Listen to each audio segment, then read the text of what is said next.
Precision farming is no longer a futuristic concept, it is happening now, powered by artificial intelligence.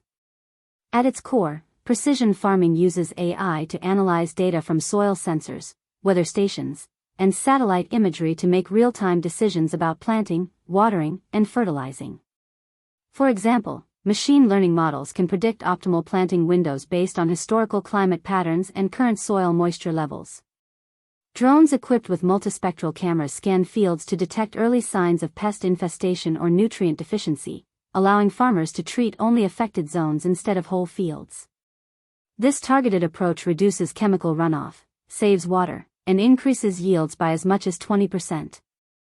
The technology also extends to autonomous tractors that adjust seeding depth on the fly, and AI-powered irrigation systems that deliver water drop by drop.